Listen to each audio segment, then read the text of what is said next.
시청자 여러분 안녕하십니까? 브리핑 예산입니다. 먼저 주요 소식입니다.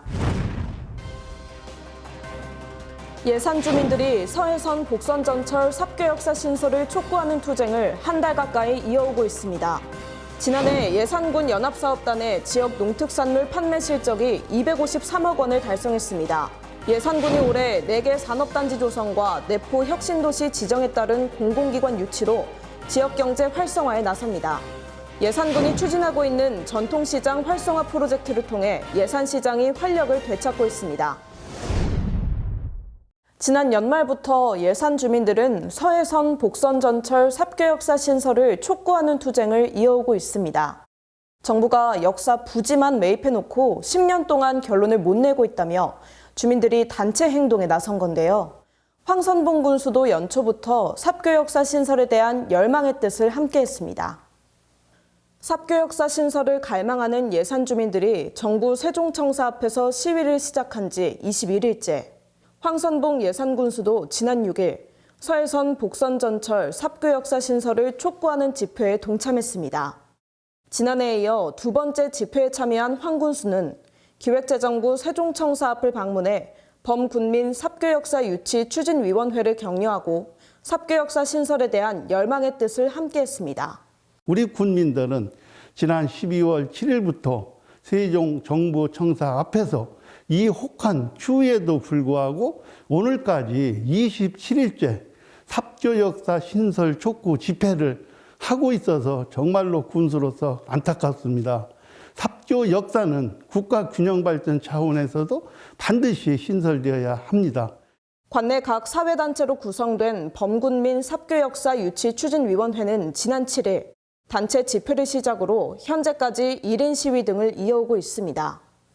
그동안 예산군은 삽교역 신설을 위해 정부 부처를 설득하며 주민들에게 단체 행동 자제를 당부해온 상황. 하지만 주민들은 지난 10년 동안 결론이 나지 않고 오히려 삽교역 신설이 무산될 위기에 처하자 분한 마음에 거리로 나오게 됐다며 반드시 삽교역이 신설될 수 있도록 노력하겠다고 밝혔습니다. 우리 예산군만이 유일하게 여기에 신설되지 않아 안타까운 마음입니다. 전철 개통과 함께 삽교역도 반드시 개통될 수 있도록 적극 추진하겠습니다. 2022년 개통을 앞두고 서해선 삽교역사가 아직까지도 결론을 못 내고 있는 가운데 주민들은 1인 시위 등을 계속 이어가겠다고 예고했습니다. 지난해 예산군 연합사업단의 지역 농특산물 판매 실적이 253억 원을 달성했습니다. 이번 판매 실적은 지난 2019년보다 110억 원 증가한 규모로 판매 물량도 4,400톤가량 증가했습니다. 농협 예산군지부에서 운영하는 예산군 연합사업단은 개별 출하에서 조직 출하로 구조를 변경해 유통의 대형화를 이루기 위해 마련됐습니다. 예산군이 올해 산업단지 조성과 공공기관 유치로 지역경제 활성화에 나섭니다. 먼저 예산 제2 일반산업단지와 간양지구 등 4곳에 456만 제곱미터 규모의 산단 조성을 추진합니다.